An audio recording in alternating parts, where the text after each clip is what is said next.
तो दोस्तों finally a good girl guide to murder नाम की जो सीरीज है इसका सेक्शन 2 हमें देखने को मिल रहा है। जी हाँ दोस्तों, नेटफ्लिक्स द्वारा इसका सेक्शन 2 बहुत जल्द एक तरह से रिलीज़ किया जाना है। पिछले सेक्शन में भी हमें कई एपिसोड देखने को मिले थे जो कि लोगों को बड़ी पसंद आए थे। अब फाइनली इसका नया जो सेक्शन है वो हमें देखने को मिलने वाला है। तो आज की इस वीडियो में हम इसी सीरीज़ के बारे में बात करेंगे। तो आप हमारे इस चैनल पर नए हो, चैनल को सब्सक्राइब कर ले, आगे मैं इसकी और इन्फॉर्मेशन आपको बताता हूँ। A good girls guide to murder एक ब्रिटिश रहस्यमय थ्रिलर टेलीविजन श्रृंखला है जो हॉली जैक्सन के 2019 के उपन्यास पर आधारित है। इसका रूपांतरण पॉपी कोगन ने किया है, निर्देशन डॉली वेल्स ने किया है और इसे मूनेस पिक्चर्स और जर्मन सार्वजनिक प्रसारक ZD एफनियो ने BBC 3 के लिए। 6 एपिसोड की इस श्रृंखला में पहली पुस्तक की घटनाओं को शामिल किया गया है और इसे 1 जुलाई 2024 को यूनाइटेड किंगडम में BBC आई प्लेयर पर स्ट्रीमिंग के लिए जारी किया गया था। इसके बाद 10 जुलाई को BBC 3 पर इसका टेरेस्ट्रियल प्रीमियर हुआ। इसे अंतर्राष्ट्रीय स्तर पर 1 अगस्त 2024 को नेटफ्लिक्स पर रिलीज किया गया। नवंबर 2024 में इसे दूसरे सीजन के लिए नवीनीकृत किया गया था। आधार पिप फिट्ज अमोबी एम्मा मायर्स इस बात से संतुष्ट नहीं हैं कि स्थानीय स्कूली छात्रा की हत्या की पर्याप्त जांच की गई है और वो मामले को अपने हाथों में ले लेती हैं और इस विषय पर अपना EPQ तैयार करती हैं। कलाकार और पात्र मुख्य एम्मा मायर्स ने पिप्पा पिप फिट्ज अमोबी की भूमिका निभाई। किट्टी एंडरसन युवा पिप के रूप में, जैन इकबाल ने रवि सिंह का किरदार निभाया है जो साल का छोटा भाई है। आशा बैंक्स ने पिप की सबसे अच्छी दोस्त कारा वॉर्ड का किरदार निभाया है।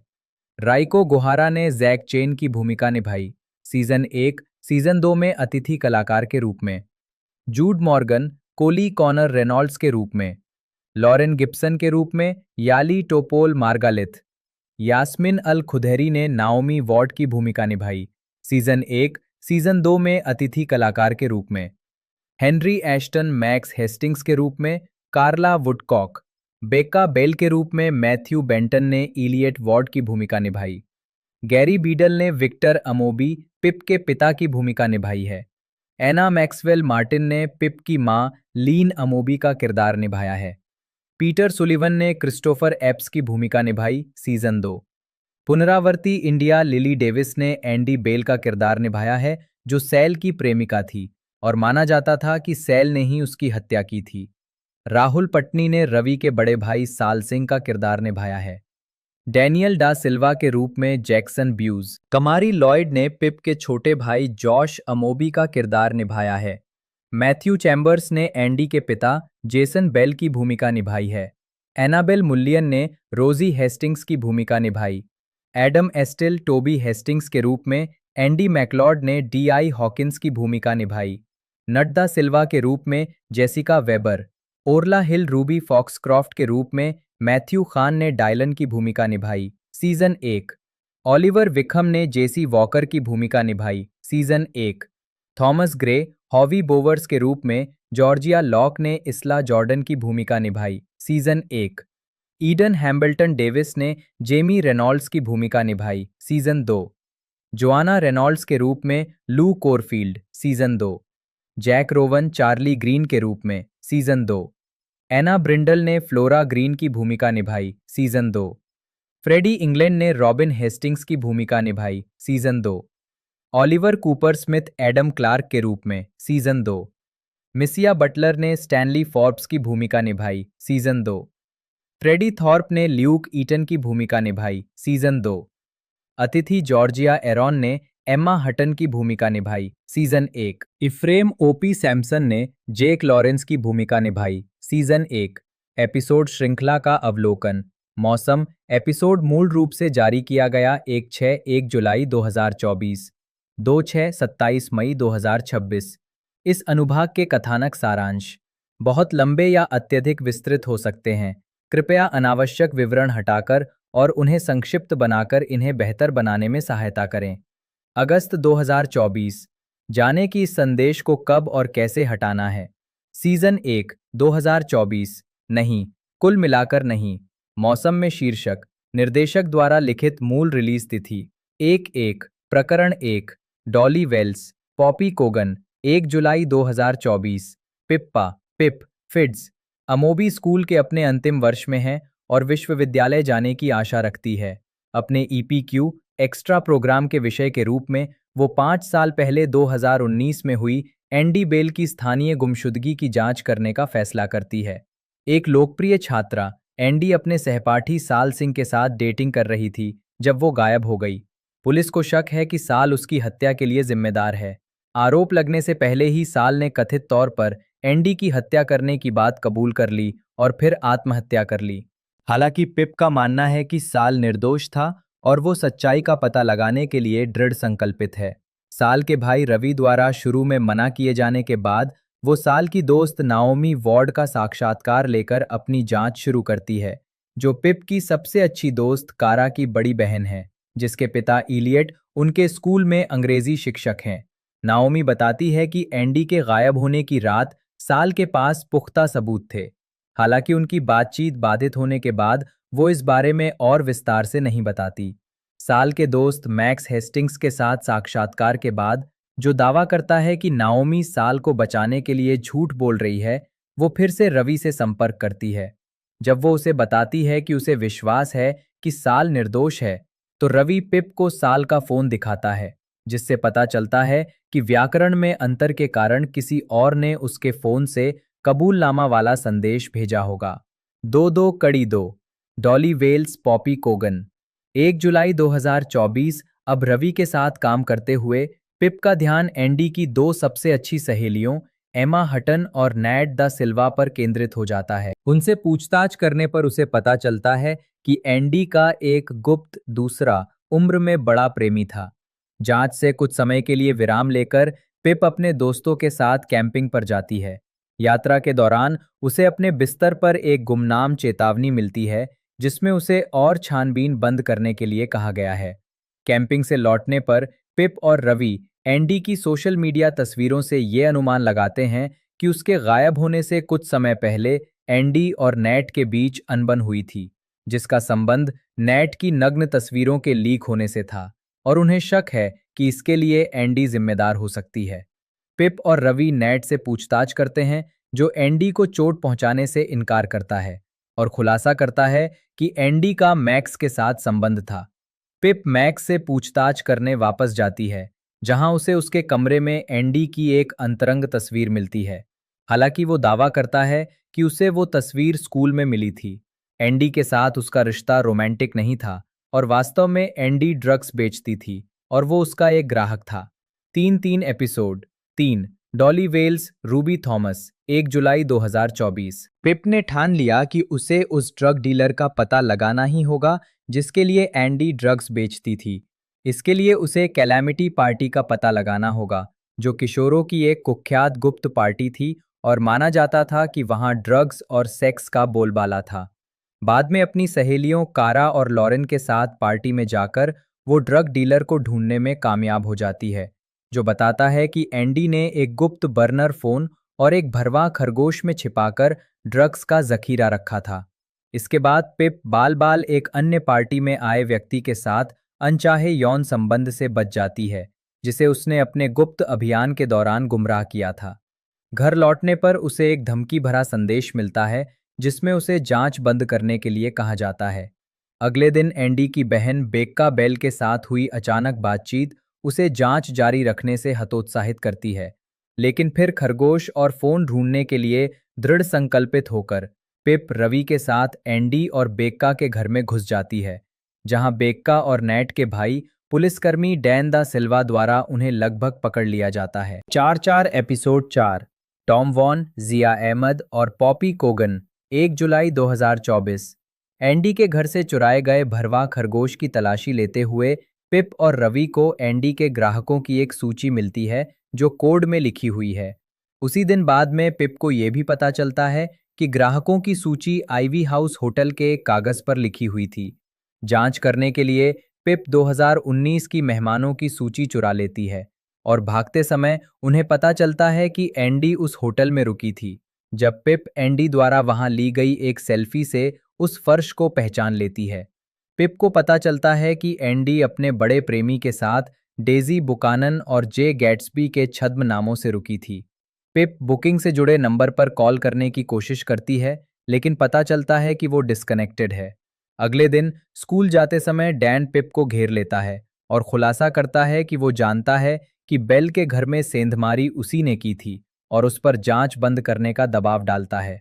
यहाँ तक कि वो उसे सेल का पुलिस इंटरव्यू के दौरान आक्रामक व्यवहार करते हुए एक वीडियो भी दिखाता है। वीडियो का मतलब न समझ पाने के कारण पिप सोचती है कि क्या सेल ने ही हत्या की थी। एंडी के गायब होने से एक दिन पहले उसने सेल और एंडी को देखा था। सेल ने पिप से पूछा था कि क्या उसने एंडी को देखा है, जबकि एंडी अकेले रहना चाहती थी। रवि से बहस के बाद पिप कारा के घर लौट आती है, जहां नाओमी 2019 के क्लास रियूनियन के लिए जाने से पहले पिप को अपना लैपटॉप इस्तेमाल करने देती है। लैपटॉप पर पिप को मैक्स हेस्टिंग्स के इंस्टाग्राम अकाउंट के स्क्रीनशॉट मिलते हैं, जो सेल के एलिबी को साबित करते हैं। दरअसल एंडी के गायब होने वाली रात को वो आधी रात के बाद तक अपने दोस्तों के साथ था। फिर पिप नाओमी से मिलने जाती है और उससे पूछती है कि उसने मैक्स और जेक लॉरेंस ने पुलिस से झूठ क्यों बोला कि सेल उस रात 10:30 बजे एंडी को ढूंढने के लिए उनके अड्डे से निकला था। 5-5 episode 5 Tom Vaughan, Poppy Cogan और अजोक इबिरोंके। 1 जुलाई 2024 2019 की क्लास रियूनियन पार्टी में नाओमी ने पिप को बताया कि 1 जनवरी 2019 को नए साल के दिन वो, मैक्स और जेक नशे में गाड़ी चलाने के कारण हुई एक दुर्घटना में शामिल थे। ड्राइवर मैक्स ने किसी को फोन करके मामले को दबाने की कोशिश की थी। नाओमी ने आगे बताया कि किसी ने उन तीनों को ब्लैकमेल करके पुलिस से झूठ बुलवाया था ताकि सेल को फंसाया जा सके। उसी रात पिप को और भी धमकी भरे टेक्स्ट मैसेज मिले। हत्यारे को उकसाने की कोशिश में उसने एक वीडियो बनाया जिसमें उसने दावा किया कि उसके पास सेल के निर्दोष होने का सबूत है। हालांकि अगले दिन एक पारिवारिक जन्मदिन पार्टी के दौरान पिप के कुत्ते बार्नी की मौत हो गई। व्याकुल पिप को एहसास हुआ कि दुर्घटना के बाद मैक्स ने ही डैन को फोन किया होगा।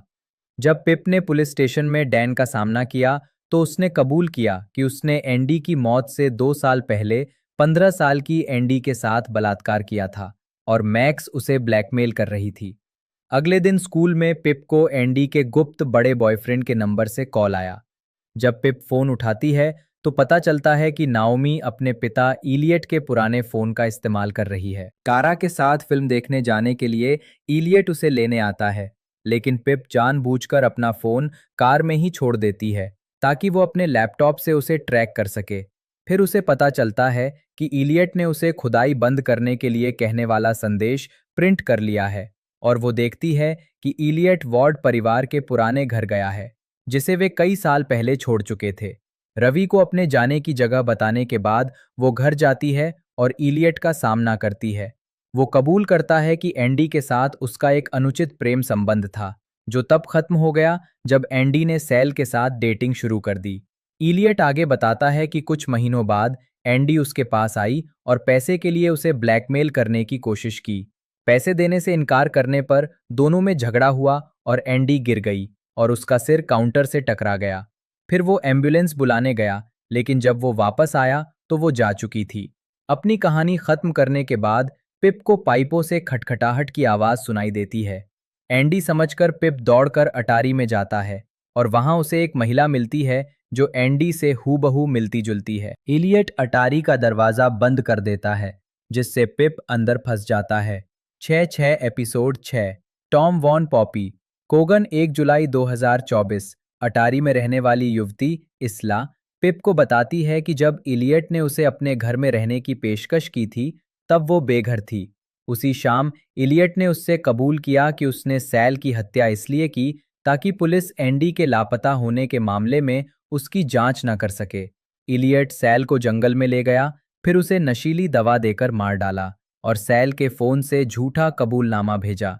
इसके बाद उसने इसला को अगले 5 साल तक घर में कैद रखा। पुलिस ने इलियट को गिरफ्तार कर लिया, हालांकि वो एंडी की हत्या करने से इनकार करता रहा।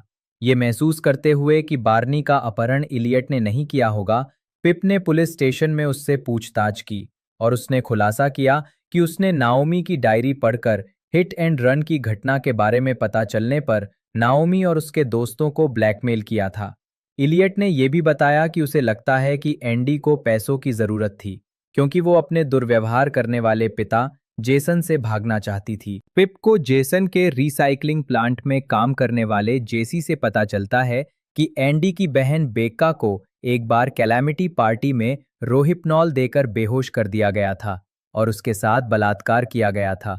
पिप को लगता है कि मैक्स ने एंडी से खरीदा हुआ रोहिप्नॉल बेका के साथ यौन उत्पीड़न करने के लिए इस्तेमाल किया था। बेका पिप को बताती है कि एंडी ने उसे पुलिस में इस घटना की रिपोर्ट करने से मना किया था, क्योंकि इससे एंडी मैक्स की ड्रग डीलर के रूप में फंस जाती। जब बेका को पता चला कि एंडी घर से भागने की योजना बना रही थी, तो उसने खुद को अकेला महसूस करते हुए एंडी को धक्का दिया, जो पहले से ही इलियट के साथ हुई हाथापाई में घायल थी, और उसकी हत्या कर दी।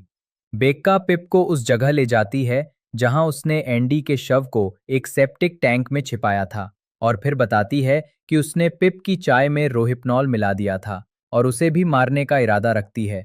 लेकिन रवि और कारा ठीक समय पर पहुंच जाते हैं और पुलिस बेका को गिरफ्तार कर लेती है। एक फ्लैशबैक से पता चलता है कि जिस दिन एंडी लापता हुई थी, उस दिन सैल उसे ढूंढ रहा था ताकि वो घर से भागने की उसकी योजना में उसका साथ दे सके। अंततः पिप और रवि एक दूसरे के प्रति अपनी भावनाओं को स्वीकार करते हैं। सीजन 2 नहीं, कुल मिलाकर नहीं। मौसम में शीर्षक, निर्देशक द्वारा लिखित, मूल रिलीज तिथि 7/1, प्रकरण 1। आसिम अब्बासी, होली जैक्सन, 27 मई 2026। 8/2, कड़ी 2, जिल रॉबर्टसन, पॉपी कोगन, 27 मई 2026। 9/3, एपिसोड 3, जिल रॉबर्टसन, पॉपी कोगन, 27 मई 2026। 10/4, एपिसोड 4, जिल रॉबर्टसन, होली जैक्सन, 27 मई 2026। 11/5, एपिसोड 5, जिल रॉबर्टसन, होली जैक्सन, 27 मई 2026। 12/6, एपिसोड 6, आसिम अब्बासी, होली जैक्सन, 27 मई 2026। उत्पादन सितंबर 2022 में इस परियोजना की घोषणा होली जैक्सन के उपन्यास a good girls guide to murder के BBC 3 टेलीविजन रूपांतरण के रूप में की गई, जिसका निर्माण मूनेज पिक्चर्स द्वारा किया गया था। डॉली वेल्स इस परियोजना की निर्देशक हैं, जिसकी पटकथा पॉपी कोगन ने लिखी है। साथ ही जिया अहमद, अजोके इबिरोंके और रूबी थॉमस भी इसमें शामिल हैं। इसका निर्माण फ्लोरेंस वॉकर ने किया है और कार्यकारी निर्माताओं में मूनेज पिक्चर्स के लिए मैथ्यू रीड, मैथ्यू बॉच और फ्रिथ टिप्लाडी, और BBC के लिए लूसी रिचर और डैनियल स्कॉट हॉटन, साथ ही वेल्स, ओली जैक्सन और कॉगन शामिल हैं। कार्यकारी निर्माता फ्रिथ टिप्लाडी द्वारा इस बात पर जोर देने के बावजूद कि पहली सीरीज का एक वास्तविक अंत है, इसे 20 नवंबर 2024 को दूसरी सीरीज के लिए नवीनीकृत किया गया, जो दूसरी किताब गुड गर्ल बैड ब्लड की घटनाओं को कवर करेगी। जैक्सन और कॉगन पटकथा के लिए लौटेंगे, जबकि मायर्स और इकबाल अपनी भूमिकाओं को फिर से निभाएंगे। ढलाई, जून 2023 में एमा मायर्स और जैन इकबाल को पिप और रवि की मुख्य भूमिकाओं में लेकर उत्पादन शुरू हुआ। फिल्म की शूटिंग ब्रिस्टल और समरसेट के आसपास हुई। स्थानों में रेडक्लिफ गुफाएं, Avon valley railway car park, Redland, Redmaids high school, Westbury on Trym और एक्स ब्रिज शामिल हैं। दूसरी श्रृंखला की शूटिंग अप्रैल 2025 के अंतिम सप्ताह में एक्सब्रिज, समरसेट में हुई। मुक्त करना, a good girl guide to murder 1 जुलाई 2024 को यूनाइटेड किंगडम और आयरलैंड में BBC iPlayer, ऑस्ट्रेलिया में स्टैन और न्यूजीलैंड में 3 नाउ पर स्ट्रीमिंग के लिए जारी किया गया था। BBC 3 पर इसका स्थलीय प्रसारण 10 जुलाई 2024 को शुरू हुआ, जिसमें प्रति सप्ताह 2 एपिसोड प्रसारित किए गए। ये श्रृंखला जर्मनी में 30 अगस्त 2024 को ZDF मीडियाथेक सेवा पर जारी की गई थी, जबकि ZDF नियो 8 सितंबर 2024 से प्रति सप्ताह 2 एपिसोड प्रसारित करेगा। 22 अप्रैल 2024 को नेटफ्लिक्स ने घोषणा की कि ये श्रृंखला 1 अगस्त 2024 को उसके प्लेटफॉर्म पर जारी की जाएगी। स्वागत समीक्षा संकलन, वेबसाइट रॉटेन टोमेटोज पर 39 आलोचकों की समीक्षाओं में से 82% सकारात्मक हैं और औसत रेटिंग 6.3/10 है। वेबसाइट का मत है, एक मनोरंजक श्रृंखला जो क्लासिक मर्डर मिस्ट्री को हल्के फुल्के अंदाज में पेश करती है। A good girls guide to murder एक सुखद और आनंददायक अनुभव के लिए सभी मानदंडों को पूरा करती है। मेटाक्रिटिक, जो भारत औसत का उपयोग करता है, ने 19 आलोचकों के आधार पर 100 में से 69 अंक दिए, जो आमतौर पर अनुकूल समीक्षाओं को दर्शाता है। A good girls guide to murder British लेखिका हॉली जैक्सन का युवा वयस्कों के लिए लिखा गया पहला रहस्यमयी अपराध उपन्यास है। ये 3 उपन्यासों और एक लघु उपन्यास की श्रृंखला का पहला भाग है।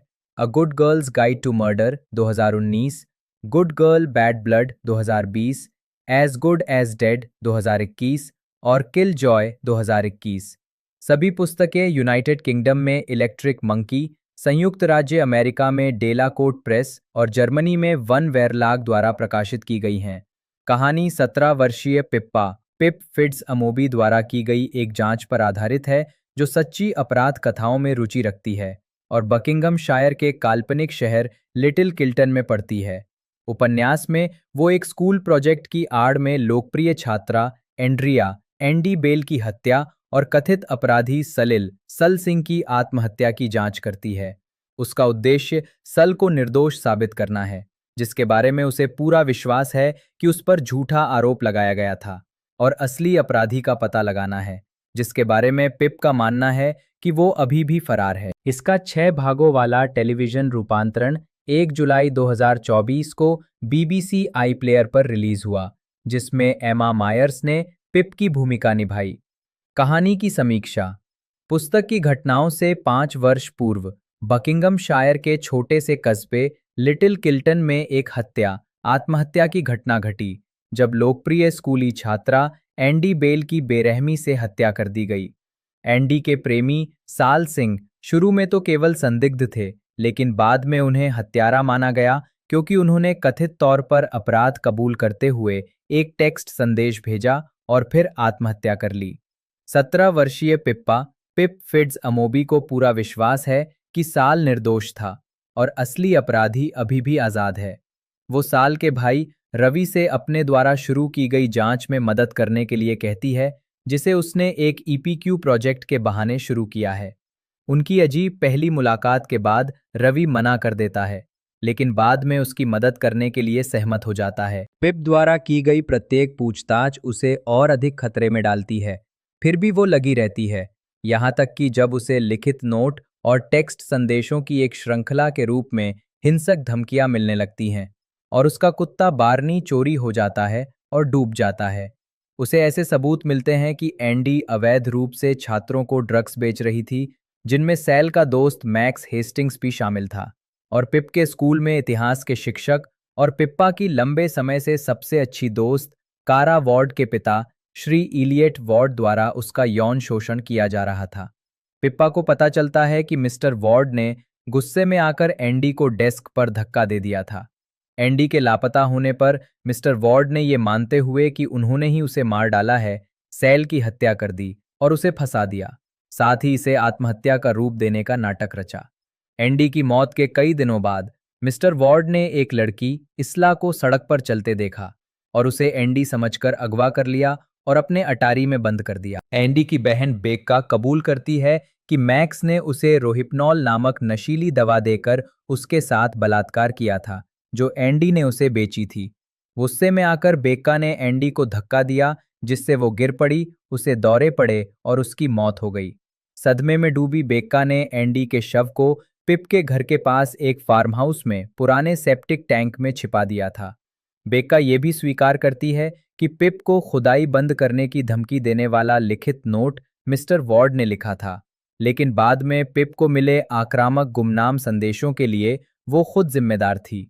जब पिप बेक्का से उसके कृत्यों के बारे में बात करने की कोशिश करती है, तो बेक्का उसे नशीली दवा देकर गला घोंटकर मारने की कोशिश करती है, लेकिन रवि उसे बचा लेता है।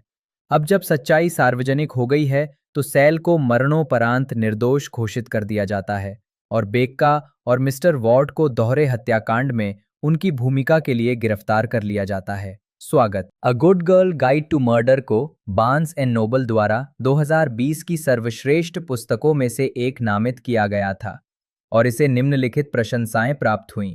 अमेरिकन लाइब्रेरी एसोसिएशन की युवा वयस्कों के लिए अद्भुत audio book 2021, Goodreads choice award nominee for young adult fiction 2020, YA book पुरस्कार की shortlist 2020, British book awards children's fiction book winner of the year 2020, sequel और प्रीक्वल। पिछले उपन्यास में घटी घटनाओं पर आधारित a good girls guide to murder नामक पॉडकास्ट बनाने के बाद पिप को एक महत्वाकांक्षी जासूस के रूप में ऑनलाइन खूब सराहा जा रहा है। इसके बावजूद पिप खुद से वादा करती है कि अपने प्यारे कुत्ते बार्नी को खोने और पिछले मामले में खुद बाल बाल मौत से बचने के बाद वो कभी कोई और मामला हाथ में नहीं लेगी। हालांकि उसका दोस्त कॉनर रेनॉल्ड्स उससे संपर्क करता है और अपने लापता भाई जेमी रेनॉल्ड्स के मामले की जांच करने का अनुरोध करता है। पिप पहले तो मना कर देती है और पुलिस अधिकारी डीआई हॉकिंस से बात करती है, लेकिन जब पुलिस कोई कार्रवाई नहीं करती तो वो फैसला करती है कि वो एक आखिरी मामले की जांच करेगी, क्योंकि उसे लगता है कि जेमी सिर्फ भागा नहीं था बल्कि उसका अपहरण किया गया था। पिप जेमी के अतीत और वर्तमान की छानबीन शुरू करती है, साक्षात्कार लेती है और सुरागों को जोड़ती है। जैसे जैसे वो सच्चाई के करीब पहुंचती है, उसे एहसास होता है कि जेमी का मामला किसी अंधेरी और खतरनाक चीज से जुड़ा है। इसके अलावा ऐसा लगता है मानो कोई हमेशा उससे एक कदम आगे है और उसे सच्चाई उजागर करने से रोकने की कोशिश कर रहा है। पिप को पता चलता है कि जेमी लेला मीड नाम के एक फर्जी व्यक्ति से बात कर रहा था, जिसने स्टेला चैपमैन नाम की एक सहपाठी की तस्वीर का इस्तेमाल किया था। गहन छानबीन के बाद पिप को पता चलता है कि फर्जी व्यक्ति मीडिया द्वारा चाइल्ड ब्रंसविक कहे जाने वाले व्यक्ति की तलाश में था, जो स्कॉट ब्रंसविक का बच्चा था, जिसने अनजाने में अपने पिता को कई बच्चों की हत्याओं में मदद की थी। अंततः उसे पता चलता है कि child Brunswick Fairview / little Kiltan के स्थानीय अखबार में काम करने वाला स्टैनली फोर्ब्स है। उसे ये भी पता चलता है कि फोर्ब्स ने जेमी का अपहरण तब किया था जब लैला ने जेमी को चाइल्ड ब्रंसविक शब्द पर प्रतिक्रिया देने पर उसकी हत्या करने के लिए भेजा था। उसके साथ ल्यूक ईटन भी था, जो उस समय नताली दा सिल्वा का प्रेमी था और लैला के साथ उसे धोखा दे रहा था। पिप, रवि और कॉनर जेमी को वापस लाने के लिए निकल पड़ते हैं, जिसके लिए उन्हें स्टैनली को उसके घर से बाहर निकालना पड़ता है। पिप लैला होने का नाटक करती है और उसे पुराने फार्म हाउस तक ले जाती है, जो उस जगह के पास स्थित है जहां पिछले उपन्यास में एंडी बेल का शव फेंका गया था। पहले तो छिपने के बाद उसे जाने से रोकने के लिए उसका सामना करना पड़ता है। वो उसे बताती है कि वो लैला नहीं है और वो सब कुछ जानती है, लेकिन उसे ब्लैकमेल करने नहीं आई है। वो अपने पिता और उनकी कहानी के बारे में बात करता है। तभी पिप का पड़ोसी चार्ली ग्रीन उनके पास आता है और अपनी पत्नी को संदेश भेजने के लिए पिप का फोन मांगता है। जब पिप उसे फोन देता है तो वो उसे अपनी जेब में रख लेता है और स्टैनली से उसका फोन मांगता है। स्टैनली हिचकिचाता है। तभी चार्ली बंदूक निकालकर उसे धमकाता है। चार्ली बताता है कि वो वास्तव में स्कॉट ब्रंसविक के सबसे कम उम्र के शिकार का भाई था और उसने स्टैनली को जान से मारने के लिए उसका पीछा किया था। स्टैनली अपने पिता की मदद करने के लिए माफी मांगने की कोशिश करता है, भले ही उसे मजबूरी में ऐसा करना पड़ा हो। चार्ली उसकी बात नहीं मानता और हथियार उठा लेता है। पिप्पा उससे रुकने की विनती करती है, लेकिन वो नहीं मानता और स्टैनली को गोली मार देता है। पिप्पा खून बहना रोकने और उसे बचाने की पूरी कोशिश करती है। तभी उसे पता चलता है कि चार्ली ने इमारत में आग लगा दी है। वो बहादुरी से स्टैनली को घर से बाहर खींच लाती है, लेकिन बाहर पहुंचते ही उसे पता चलता है कि उसकी मौत हो चुकी है। आपातकालीन सेवाओं के आने से पहले वो सीपीआर देने की कोशिश करती है और पैरामेडिक्स हस्तक्षेप करते हैं, लेकिन अंततः उसे मृत घोषित कर देते हैं। पिप को पूछताछ के लिए पुलिस स्टेशन ले जाया जाता है ताकि स्टैनली की हत्या में उसकी संलिप्तता की जांच की जा सके। बाद में स्टैनली का अंतिम संस्कार होता है। पिप भाषण देने की कोशिश करती है, लेकिन स्टैनली के खिलाफ विरोध कर रहे लोगों के एक समूह द्वारा उसे बीच में ही रोक दिया जाता है। इससे पिप क्रोधित हो जाती है और प्रदर्शनकारियों की ओर दौड़कर उन पर चिल्लाती है और उनके कुछ बैनर फाड़ देती है, जिसके बाद उसे घसीटकर ले जाया जाता है। किताब का अंत रेनॉल्ड्स परिवार के साथ एक बारबेक्यू पार्टी के साथ होता है, जिसे जेमी रेनॉल्ड्स मजाक में सरप्राइज मैं मरा नहीं हूं पार्टी कहते हैं।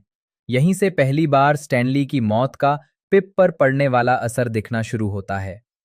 As good as dead 2021 good girl bad blood की घटनाओं के बाद पिप मानसिक रूप से बुरी तरह प्रभावित हुई है। उसे post traumatic stress disorder PTSD होने का संदेह है और वो रात को सो नहीं पाती है। उसकी जिंदगी पहले से ही बहुत मुश्किल दौर से गुजर रही थी और हालात तब और बिगड़ जाते हैं जब वो एक निर्दयी अज्ञात पीछा करने वाले का निशाना बन जाती है। पीछा करने वाला उसे लगातार संदेश भेजता है और उससे एक ही सवाल पूछता है, जब तुम गायब हो जाओगी तो तुम्हें कौन ढूंढेगा। पहले तो पिप इन धमकियों को नज़रअंदाज करने की कोशिश करती है, ये सोचकर कि ये सिर्फ एक ट्रोल है। लेकिन जैसे जैसे संदेश ज्यादा आने लगते हैं और पीछा करने वाले की मौजूदगी उसके घर के और करीब आती जाती है, उसे एहसास होने लगता है कि खतरा असली, आसन्न और टाला न जा सकने वाला है। उसकी गुहार के बावजूद पुलिस उसकी बात को गंभीरता से नहीं लेती और पिप को अकेले ही पीछा करने वाले का सामना करना पड़ता है। हत्याओं को सुलझाने और सच्चाई का पता लगाने के अपने 2 पिछले अनुभवों के दम पर पिप अपने संसाधनों और संपर्कों का इस्तेमाल करते हुए रहस्य की गहराई में उतरना शुरू करती है। लोगों से पूछताछ करती है और सुरागों का पीछा करती है। लेकिन जैसे जैसे वो आगे बढ़ती है, उसे एहसास होता है कि पीछा करने वाला कोई ऐसा व्यक्ति है जो उसके पिछले मामलों से गहराई से जुड़ा हुआ है और उससे बदला लेना चाहता है। पीछा करने वाला उसके हर कदम, हर विचार को जानता हुआ प्रतीत होता है। अंततः उसे पता चलता है कि पीछा करने वाला एक खतरनाक सीरियल किलर है जो कई सालों से सक्रिय है और उसी जैसी प्रतिभाशाली युवा महिलाओं को निशाना बना रहा है। हत्यारा हर समय उससे एक कदम आगे रहता है, जिससे उसे हमेशा ये महसूस होता है कि उस पर लगातार नजर रखी जा रही है और बचने का कोई रास्ता नहीं है। खतरा पहले से कहीं ज्यादा है और इस बार वो सिर्फ एक मामला सुलझाने की कोशिश नहीं कर रही है, बल्कि खुद को हत्यारे का अगला शिकार बनने से बचाने की कोशिश कर रही है। किल जॉय 2021 किल जॉय एक प्रीक्वल लघु उपन्यास है जिसकी कहानी श्रृंखला की पहली पुस्तक की घटनाओं से कुछ समय पहले घटित होती है। पिप को एक दोस्त की जन्मदिन की पार्टी में आमंत्रित किया जाता है जो 1920 के दशक की थीम पर आधारित एक मर्डर मिस्ट्री डिनर पार्टी है। शुरुआत में पिप को नकली हत्या की जांच का विचार पसंद नहीं आता और वो घर पर रहकर आगामी शैक्षणिक वर्ष के लिए अपने स्कूल प्रोजेक्ट पर काम करना चाहती है, लेकिन वो अपने दोस्तों की खातिर पार्टी में जाने का फैसला करती है। जैसे जैसे रात बीतती है, पिप खुद को रेजिनॉल्ड रेमी के काल्पनिक हत्या मामले की जांच में उलझी पाती है। अपनी तीक्ष्ण बुद्धि और सूक्ष्म दृष्टि का उपयोग करते हुए वो सुरागों को जोड़ती है और जल्द ही साजिश और धोखे के इस खेल में फंस जाती है। वो इस मामले में और भी अधिक दिलचस्पी लेने लगती है और इसे सुलझाने और सच्चाई का पता लगाने के लिए दृढ़ संकल्पित हो जाती है। जैसे जैसे रात ढलती है, पिप को यह एहसास होता है कि वो अज्ञात के आकर्षण का विरोध करने में असमर्थ है और शायद ये खेल सिर्फ एक खेल नहीं है, बल्कि एक बड़ी, अधिक महत्वपूर्ण, वास्तविक जीवन की जांच की प्रस्तावना है जो स्थानीय स्तर पर कुख्यात एक दुखद हत्या, आत्महत्या की घटना से संबंधित है, जिसे सुलझाने में शायद वो अपना हाथ आजमा सकती है। सीक्वल का स्वागत गुड गर्ल बैड ब्लड को 2021 वाईए बुक पुरस्कार के लिए शॉर्टलिस्ट किया गया था। एज गुड एज डेड को द गार्जियन से सकारात्मक समीक्षा मिली, जिसने पुस्तक को एक कसी हुई, बेहद पठनीय, सुरुचिपूर्ण ढंग से रचित थ्रिलर कहा। अनुकूलन मुख्य लेख, एक अच्छी लड़की की हत्या संबंधी गाइड टीवी श्रृंखला। सितंबर 2022 में ये खुलासा हुआ कि BBC 3 ने पॉपी कोगन द्वारा लिखित मून एज पिक्चर्स से एक टेलीविजन रूपांतरण का निर्माण करवाया था। जून 2023 में लेखिका जैक्सन ने खुलासा किया कि टेलीविजन श्रृंखला का निर्माण शुरू हो गया है और घोषणा की कि एम्मा मायर्स और जैन इकबाल को क्रमशः पिप और रवि की मुख्य भूमिकाओं के लिए चुना गया है। मार्च 2024 में उन्होंने शो का एक छोटा सा क्लिप साझा किया जिसकी रिलीज तिथि जुलाई 2024 थी। ये रूपांतरण 1 अगस्त 2024 को अमेरिका और ब्रिटेन, आयरलैंड, जर्मनी, ऑस्ट्रेलिया और न्यूजीलैंड को छोड़कर अधिकांश अन्य क्षेत्रों में नेटफ्लिक्स पर रिलीज हुआ। एम्मा एलिजाबेथ मायर्स, जन्म 2 अप्रैल 2002, एक अमेरिकी अभिनेत्री हैं। उन्हें नेटफ्लिक्स श्रृंखला वेडनेसडे 2022 से वर्तमान में एनिड सिंक्लेयर की भूमिका के लिए जाना जाता है, जो उनके करियर की एक महत्वपूर्ण कड़ी साबित हुई। इसके बाद उन्होंने टेलीविजन श्रृंखला a good girls guide to murder 2024 से वर्तमान और फैमिली स्विच 2023 और ए माइनक्राफ्ट मूवी 2025 जैसी फिल्मों में काम किया, जिनमें से बाद वाली फिल्म के लिए उन्हें निकलोडियन किड्स चॉइस अवार्ड मिला। उन्हें फोर्ब्स की 30 अंडर 30 सूची में 2026 के लिए शामिल किया गया था। प्रारंभिक जीवन। एम्मा एलिजाबेथ मायर्स का जन्म 2 अप्रैल 2002 को ऑरलैंडो, फ्लोरिडा में हुआ था। 2 वकीलों की संतान, वो 4 बहनों में दूसरी हैं, जिन्होंने होम स्कूल कोऑपरेटिव में पढ़ाई की। शुरुआत में नर्तकी बनने की चाहत रखने वाली एम्मा ने 5 साल की उम्र में अपनी बड़ी बहन के साथ ऑडिशन में जाने के बाद अभिनय में रुचि दिखाई। उन्होंने कहा है कि होम स्कूल के माहौल में समुदाय की भावना खोजना मुश्किल था। हालांकि नृत्य और स्थानीय थिएटर जैसी पाठ्येतर गतिविधियों में शामिल होने से ये समस्या कुछ हद तक कम हो गई। 12 साल की उम्र में उन्होंने अभिनय से कुछ समय के लिए विराम लिया। इस दौरान उन्होंने अपना ध्यान प्रतिस्पर्धी नृत्य पर केंद्रित किया। जब वो 16 साल की थीं, तब वो और उनका परिवार अटलांटा, जॉर्जिया चले गए, जहां उन्होंने अभिनय को और गंभीरता से आगे बढ़ाना शुरू किया। अपनी युवावस्था में Myers 21 pilots, panic at the disco और फॉल आउट बॉय जैसे ईमो और ऑल्टरनेटिव बैंड्स की प्रशंसक बन गईं, साथ ही यूट्यूब क्रिएटर्स डैन और फिल की भी। वो अपना खाली समय एज अटॉर्नी और प्रोफेसर लेटन जैसे एडवेंचर गेम्स खेलने में बिताती थीं, और स्टार वॉर्स और The Lord of the Rings franchise के ऑनलाइन फैंडम का भी हिस्सा थीं। इन दोनों ने ही फंतासी के प्रति उनके प्रेम को प्रेरित किया। आजीविका। 2010 से 2021 प्रारंभिक भूमिकाएं। 2010 में मायर्स ने film Letters to God, television श्रृंखला द ग्लेड्स और लघु फिल्म क्रुक्ड में छोटी भूमिकाएं निभाईं। 12 से 16 वर्ष की आयु तक अभिनय से विराम लेने के बाद उन्होंने 2020 में television show The Baker and the Beauty और डेड ऑफ नाइट, लघु फिल्म डेथलेस और television film A Taste of Christmas में अधिक भूमिकाएं निभाईं। 2021 में वो Lifetime film Girl in the Basement में दिखाई दी। 2022 से वर्तमान। बुधवार और सफलता दाएं से बाएं। मायर्स, जेना ऑर्टेगा और टिम बर्टन 2025 में दक्षिण कोरिया में वेडनेसडे के दूसरे सीजन का प्रचार करते हुए। मायर्स ने 2022 में नेटफ्लिक्स श्रृंखला वेडनेसडे में एनिड सिंक्लेयर के रूप में अपनी पहचान बनाई। इससे पहले उन्होंने मुख्य भूमिका के लिए ऑडिशन दिया था। उन्होंने अगले वर्ष फिल्म सदर्न गॉस्पेल 2023 में अपनी अगली उपस्थिति दर्ज की। उसी वर्ष बाद में उन्होंने जेनिफर गार्नर, एड हेल्स और ब्रैडी नून के साथ Netflix body swap comedy family switch में सीसी वॉकर के रूप में अभिनय किया। 2024 में मायर्स ने ब्रिटिश रहस्य थ्रिलर टेलीविजन श्रृंखला a good girls guide to Murder में मुख्य किरदार पिप्पा फिट्ज अमोबी की भूमिका निभाई, जो इसी नाम के उपन्यास पर आधारित है। समीक्षकों ने शो में उनके प्रदर्शन की प्रशंसा की। द न्यूयॉर्क टाइम्स ने लिखा कि मायर्स का शानदार प्रदर्शन खूबसूरती और मार्मिकता से उनके चरित्र के घबराहट, पछतावा, शर्मिंदगी, दृढ़ संकल्प, साहस, भय और हठ के मिश्रण को दर्शाता है।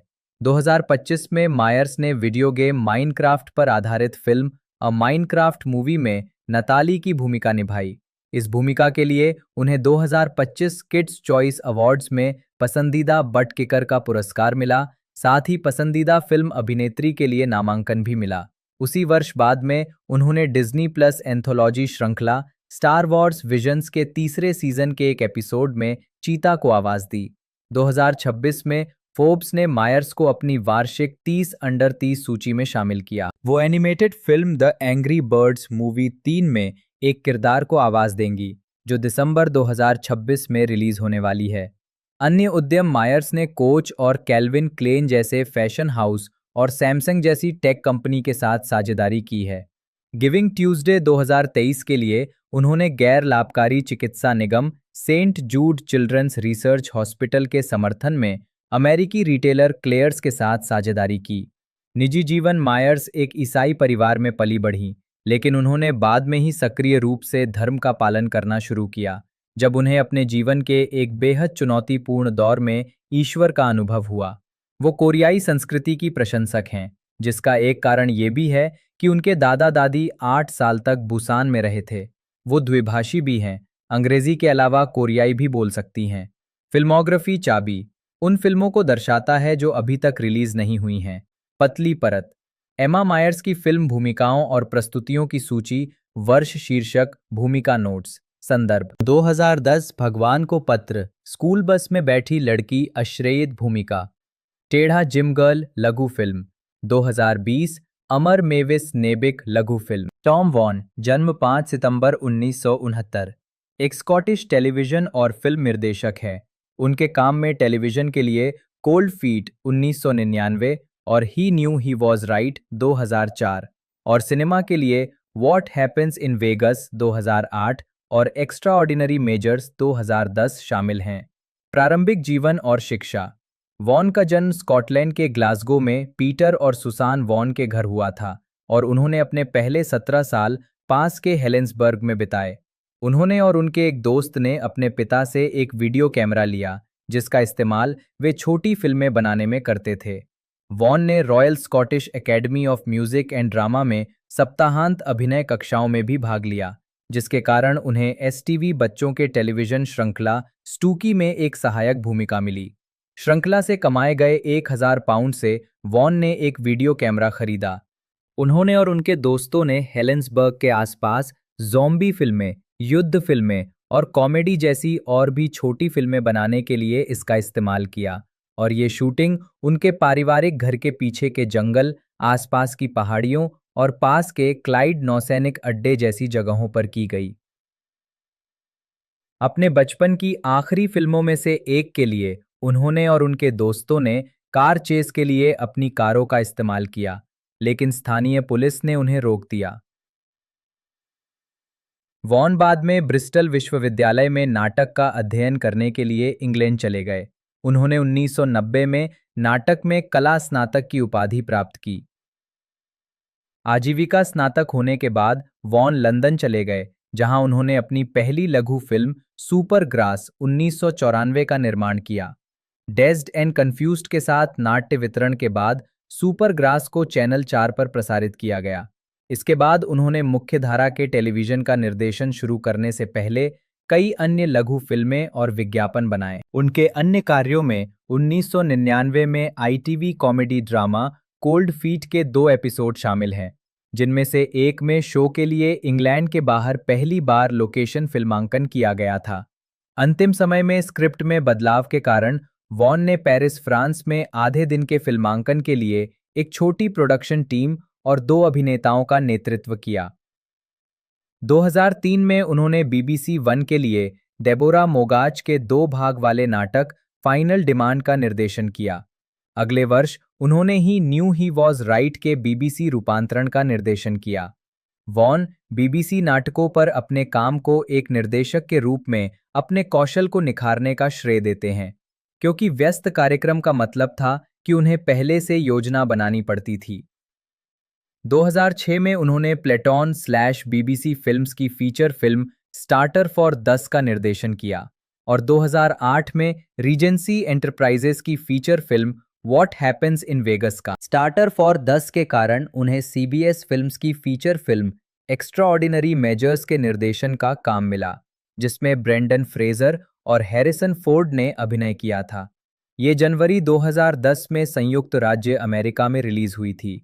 वॉन फोर्ड के साथ काम करने में प्रसन्न थे, क्योंकि स्टार वॉर्स ने उन्हें अपनी पहली शौकिया फिल्में बनाने के लिए प्रेरित किया था। 2011 में वॉन ने माइली साइरस की फिल्म सो अंडरकवर का निर्देशन किया और रोमांटिक कॉमेडी बूमस्टे का निर्देशन करने वाले हैं। करेन बिश्को के संगीत नाटक सिंगल के पटकथा संस्करण पर काम चल रहा है और वॉन इसके निर्देशन के लिए जुड़े हुए हैं। याली टोपोल मार्गलित जन्म 15 मार्च 2000 एक इजरायली अभिनेत्री हैं जो वर्तमान में यूनाइटेड किंगडम में काम कर रही हैं।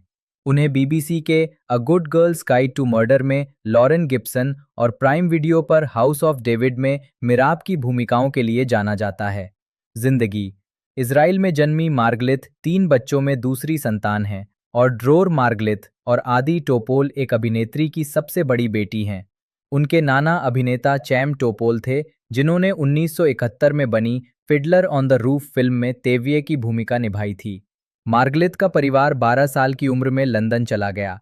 उन्होंने 2022 में लंदन में mount view academy of theatre arts से प्रदर्शन में कला स्नातक की उपाधि प्राप्त की। मार्गलिथ 2020 से ऑस्ट्रियाई अभिनेता और कोरियोग्राफर टिमो टाजबर के साथ रिश्ते में हैं। आजीविका। मार्गलिथ ने बचपन में ही फिल्मों और टेलीविजन शो के किरदारों की हिब्रू भाषा में डबिंग करके अपने करियर की शुरुआत की थी। उनकी सबसे उल्लेखनीय फिल्म डबिंग भूमिकाओं में कुंग-फू पांडा 2, प्लैनेट 51 और अप शामिल हैं। मार्गलिथ ने 2022 में द बैंड्स विजिट के मूल लंदन कास्ट में अन्ना की भूमिका निभाई। उनकी पहली स्क्रीन भूमिका 2024 की mini series the tattooist of Auschwitz में सिल्का के रूप में थी, जिसमें हार्वे कीटेल ने अभिनय किया था। उन्होंने बीबीसी के A good girls guide to murder के पहले सीजन में लॉरेन गिब्सन की भूमिका निभाई और प्राइम वीडियो की Bible drama series house of David के पहले सीजन में राजा शाउल की सबसे बड़ी बेटी मिराब की भूमिका निभाई। मार्गलिथ a good girls guide to murder के दूसरे सीजन और हाउस ऑफ डेविड के दूसरे सीजन में अपनी भूमिकाओं को फिर से निभाएंगी। 22 मई 2025 को ये घोषणा की गई कि मार्गलिथ को आगामी 6 भाग वाली डिज्नी प्लस श्रृंखला एलिस और स्टीव में इजी के रूप में निकोला वॉकर और जेमिन क्लेमेंट के साथ कास्ट किया गया है। फिल्मोग्राफी पतली परत। यास्मीन अल खुदैरी एक अंग्रेजी अभिनेत्री हैं। वो चैनल 4 के कॉमेडी ड्रामा एक्ले ब्रिज 2021 से 2022 की अंतिम 2 श्रृंखलाओं में अपनी भूमिका के लिए सबसे ज्यादा जानी जाती हैं। प्रारंभिक जीवन। अल खुदैरी का जन्म दक्षिण पश्चिम लंदन के किंगस्टन अपॉन थेम्स में इराक के अरब मुस्लिम माता पिता के घर हुआ था। उन्होंने मैनचेस्टर विश्वविद्यालय से सामाजिक नृविज्ञान में स्नातक की उपाधि प्राप्त की। विश्वविद्यालय के दौरान उनकी दोस्ती ऋषि पेलहम से हुई, जब उन्होंने उनके एक नाटक के लिए ऑडिशन दिया। आजीविका। विश्वविद्यालय में निर्देशक और लेखक ऋषि पेलहम से मिलने और उनके साथ कई थिएटर परियोजनाओं पर काम करने के बाद पेलहम ने अल खुदैरी को अपनी 2019 की स्वतंत्र नृत्य फिल्म हिल्डा में आयला के रूप में कास्ट किया, जो अल खुदैरी की पेशेवर स्क्रीन अभिनय की शुरुआत थी। इसके बाद उन्होंने बीबीसी थ्रिलर किलिंग ईव के 2020 के एक एपिसोड में एक छोटी अतिथि भूमिका के साथ टेलीविजन में पदार्पण किया। 2021 में अल खुदैरी ने नेशनल थिएटर ऑफ स्कॉटलैंड और बीबीसी के लिए जीवनी नाटक एडम के टेलीविजन फिल्म संस्करण में मुख्य भूमिका निभाई, जिसमें एडम कश्मीरी ने खुद की भूमिका निभाई। उसी वर्ष उन्हें चैनल 4 के स्कूल कॉमेडी ड्रामा एक्ले ब्रिज के चौथे सीजन में फिजा अख्तर के रूप में शामिल होकर अपनी पहली मुख्य टेलीविजन भूमिका मिली। उन्होंने 2022 में इसके 5वें और अंतिम सीजन में फिजा के रूप में अपनी भूमिका दोहराई। 2023 में अल खुदैरी रोमांटिक कॉमेडी फिल्म राई लेन में दिखाई दी और स्काई मैक्स राजनीतिक थ्रिलर कोबरा की तीसरी श्रृंखला में राजकुमारी यादिरा के रूप में एक आवर्ती भूमिका निभाई। उन्होंने A good girl guide to murder के बीबीसी 3 रूपांतरण में एक भूमिका निभाई है। फिल्मोग्राफी पतली परत वर्ष शीर्षक भूमिका। हेनरी एश्टन, जन्म 10 फरवरी 1991, एक अंग्रेजी अभिनेता और पूर्व मॉडल हैं।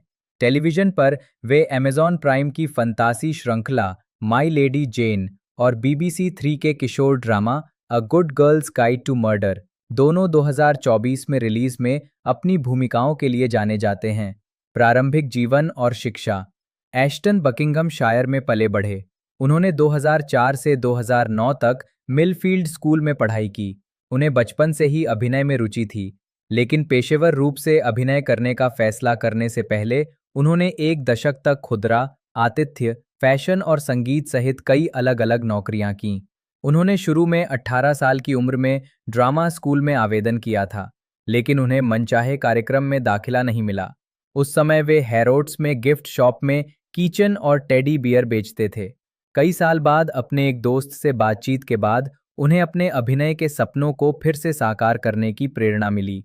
उन्होंने होटल में मैनेजर के रूप में अपनी नौकरी खत्म की थी और उस मुलाकात के दौरान उन्होंने अपने भविष्य के करियर की संभावनाओं को लेकर चिंता व्यक्त की। इसके तुरंत बाद उन्होंने 12 अलग-अलग अभिनय स्कूलों में आवेदन किया। उन्होंने रॉयल कंजर्वेटरी ऑफ स्कॉटलैंड में प्रशिक्षण लिया और 2022 में स्नातक की उपाधि प्राप्त की। आजीविका ड्रामा स्कूल पूरा करने से पहले एश्टन ने 2021 में एलन मैग्गी की जीवनी फिल्म क्रिएशन स्टोरीज में केविन शील्ड्स की भूमिका निभाते हुए फीचर फिल्म में पदार्पण किया। स्नातक होने के बाद उन्होंने स्टार्स की फंतासी श्रृंखला आउटलैंडर के 7वें सीजन में सैंडी हैमंड के रूप में टेलीविजन पर पदार्पण किया, जो 2023 में प्रसारित हुआ। 2024 में एश्टन ने अमेज़न प्राइम की वैकल्पिक इतिहास फंतासी श्रृंखला माई लेडी जेन में स्टेन डडली और BBC 3 के किशोर अपराध नाटक A good girl guide to Murder में मैक्स हेस्टिंग्स की भूमिकाओं के माध्यम से प्रसिद्धि प्राप्त की। ये दोनों उपन्यासों के रूपांतरण हैं। उन्हें पूर्व में 2022 में कास्ट किया गया था। जिस दिन उन्होंने ड्रामा स्कूल से स्नातक किया था, उसी दिन उन्हें ये काम मिला था, जबकि बाद वाले को नेटफ्लिक्स पर अंतर्राष्ट्रीय स्तर पर भी रिलीज किया गया था। एश्टन ने HBO की फंतासी श्रृंखला a night of the seven kingdoms में जेरॉन द ड्रंकन टारगेरियन की भूमिका निभाई, जो गेम ऑफ थ्रोन्स का प्रीक्वल और जॉर्ज R.R. मार्टिन की डंक एंड एग श्रृंखला का रूपांतरण है। श्रृंखला का प्रीमियर 2026 में हुआ। फिल्मोग्राफी वर्ष शीर्षक भूमिका नोट्स संदर्भ 2021। सृष्टि की कहानियां Kevin shields 2023। Outlander Sandy Hammond 2 episode 2024। मेरी लेडी जेन स्टैन डडली मुख्य भूमिका 8 एपिसोड। एक अच्छी लड़की की हत्या संबंधी मार्गदर्शिका मैक्स हेस्टिंग्स मुख्य भूमिका 6 एपिसोड 2026। 7 राज्यों का एक योद्धा Jeron the drunken Targaryen 4 episode. एक अच्छी लड़की की हत्या संबंधी मार्गदर्शिका मैक्स हेस्टिंग्स मुख्य भूमिका 6। आशा एलिस बैंक्स जन्म 26 नवंबर 2003, एक अंग्रेजी अभिनेत्री और गायिका हैं। उन्होंने अपने करियर की शुरुआत वेस्ट एंड में एक बाल कलाकार के रूप में की।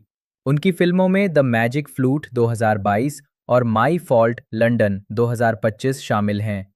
टेलीविजन पर वो CBBC श्रृंखला रेबेल चीयर स्क्वाड 2022 और BBC 3 श्रृंखला a good girls guide to murder 2024 से वर्तमान में अपनी भूमिकाओं के लिए जानी जाती हैं। उन्होंने मार्च और नवंबर 2025 में क्रमशः अनटाई माई टंग और हाउ रियल वॉज इट नामक 2 EP जारी किए। प्रारंभिक जीवन बैंक्स का जन्म सेंट एल्बन्स हर्टफोर्डशायर में माता-पिता सोफी और डंकन के घर हुआ था। उनका एक बड़ा भाई है। बैंक्स ने स्थानीय एबे प्राइमरी स्कूल और फिर गार्स्टन के पारमिटर स्कूल में पढ़ाई की। इसके बाद उन्होंने 6ठी कक्षा के लिए एल्स्ट्री स्क्रीन आर्ट्स में दाखिला लिया, जहां उन्होंने म्यूजिकल थिएटर और संगीत प्रदर्शन का अध्ययन किया। उन्होंने टॉप हैट स्टेज स्कूल में शनिवार को नाटक की कक्षाएं ली और रविवार को माइकल जेवियर के MX मास्टर क्लास में भाग लिया, जिसकी वे अब संरक्षक हैं। आजीविका बैंक्स ने 2011 में BBC 1 पर प्रसारित ईस्ट एंडर्स और कॉल द मिडवाइफ में छोटी भूमिकाओं के साथ टेलीविजन पर पदार्पण किया। बैंक्स 7 या 8 साल की थीं जब उन्हें 2012 में क्वीन थिएटर में लंबे समय से चल रहे संगीत नाटक लेस मिजरेबल्स में युवा एपोनिन के रूप में चुना गया, जो बैंक्स का वेस्ट एंड डेब्यू था। वो 2014 में अल्मेडा और प्लेहाउस थिएटर में नाटक 1984 के मंचन में दिखाई दी। बैंक्स ने 2015 में एनी के UK दौरे में भाग लिया, जिसमें उन्होंने सबसे बड़ी अनाथ डफी की भूमिका निभाई।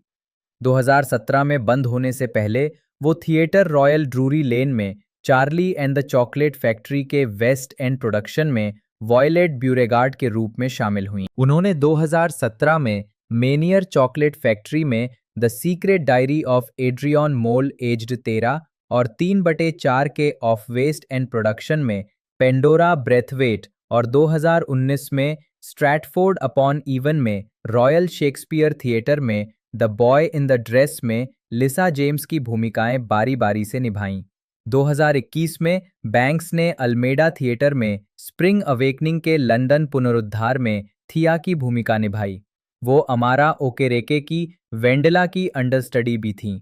बैंक्स को जर्मन संगीत फिल्म द मैजिक फ्लूट में राजकुमारी पामीना के रूप में कास्ट किया गया था, जो बैंक्स की फीचर फिल्म में पहली फिल्म थी। फिल्म का प्रीमियर 2022 ज्यूरिक फिल्म महोत्सव में हुआ और 2023 में इसे व्यापक रूप से रिलीज किया गया।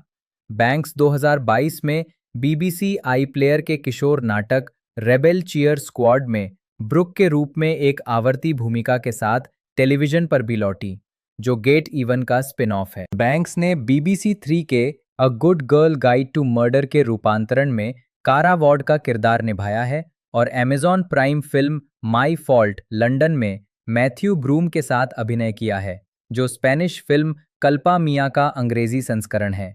इसके बाद उन्होंने अपना पहला EP अनटाई माई टंग रिलीज किया और उनका दूसरा single feel the rush my fault London के क्रेडिट्स में शामिल किया गया था। संगीत। बैंक्स ने 6 साल की उम्र से ही गाने लिखना शुरू कर दिया था और संगीत हमेशा उनके दिल के करीब रहा, चाहे वो अन्य परियोजनाओं में ही क्यों ना उतरें। उन्हें अपने संगीत करियर का एक महत्वपूर्ण मोड़ तब याद आया जब उन्होंने अपने स्थानीय पब में गिटार बजाना सीखा, जहां वो अपने पसंदीदा गाने गाया करती थीं, जबकि उन्होंने कभी संगीत सिद्धांत नहीं सीखा था। 1 नवंबर 2024 को बैंक्स ने अपना पहला सिंगल सो ग्रीन रिलीज किया और फिर अपना दूसरा single feel the rush release किया, जो उनकी फिल्म माई फॉल्ट लंदन के क्रेडिट्स में शामिल था। उनका पहला EP अनटाई माई टंग 7 मार्च 2025 को रिलीज हुआ, जिसमें सो ग्रीन और फील द रश 2 सिंगल के रूप में शामिल थे, साथ ही 4 नए ट्रैक भी थे। इसके बाद उन्होंने 25 जुलाई 2025 को हॉली हैम्बरस्टोन के डाइव के एक सहयोगात्मक संस्करण में भाग लिया, जिसका पहला लाइव प्रदर्शन BST हाइड पार्क 2025 में क्वीन कैरोलिन के मंदिर में हुआ। 1 महीने बाद उन्होंने 15 अगस्त 2025 को अपने अगले EP का पहला सिंगल रीरन रिलीज किया। फिर बैंक्स ने 3 अक्टूबर को मस्कारा टीयर्स रिलीज किया, जो मूल रूप से कुछ महीनों से अप्रकाशित गीत था। उनका दूसरा EP how real was it 14 नवंबर 2025 को रिलीज हुआ, जिसमें 8 ट्रैक थे। फिल्मोग्राफी वर्ष शीर्षक भूमिका नोट्स 2011 ईस्टएंडर्स विभिन्न 4 एपिसोड। दाई को बुलाओ स्पेनिश लड़की 1 एपिसोड 2012। भ्रम बहन लघु फिल्में 2014। नीला जेसिका 2022। विद्रोही चीयर स्क्वाड। Book 5 episode. जादुई बांसुरी राजकुमारी पामीना 2024 से वर्तमान। एक अच्छी लड़की की हत्या संबंधी मार्गदर्शिका कारा वॉर्ड 6 एपिसोड। कार्ला वुडकॉक जन्म 4 अक्टूबर 1998 एक अंग्रेजी अभिनेत्री हैं। उन्होंने नेटफ्लिक्स श्रृंखला फ्री रेन 2017 से 2019 में सूसी गैरेट की भूमिका निभाई, जिसके बाद उन्हें चैनल 4 श्रृंखला एकले ब्रिज 2021 के चौथे सीजन में मरीना पेरी के रूप में चुना गया। तब से उन्होंने Tell Me Everything 2022, Such Brave Girls 2023 से 2025 और A good girls guide to murder 2024 में अभिनय किया है। साथ ही आउटलैंडर 2026 में भी उनकी उपस्थिति दर्ज होने वाली है। प्रारंभिक जीवन। वुडकॉक का जन्म 4 अक्टूबर 1998 को वेल्ड्रेक, यॉर्क में हुआ था। बचपन में उन्होंने घुड़सवारी के सबक लेना शुरू किया, लेकिन अभिनय की पढ़ाई शुरू करने पर इसे छोड़ दिया। तो इस सीरीज की स्टार्टिंग 1 जुलाई 2024 को हुई थी। जब ये हमें देखने को मिली थी तो सेक्शन 1 हमें देखने को मिला था, जिसमें 6 एपिसोड टोटल देखने को मिले थे। और उसके बाद अब हाल ही के अंदर इसका इसी सप्ताह नया सेक्शन हमें देखने को मिलने वाला है, जिसमें भी 6 से 7 एपिसोड हमें देखने को मिलेंगे, जिनकी लेंथ भी बहुत ही बेहतरीन है। बाकी मैंने सारी कुछ इन्फॉर्मेशन है आपको बता दी है। वीडियो आपको अच्छी लगी तो लाइक कीजिएगा, चैनल को सब्सक्राइब कीजिएगा, बेल आइकन दबा कर इसे ऑल पर सेट कर दीजिएगा। बाकी आज की इस वीडियो में इतना ही, मिलते हैं अगले वीडियो में।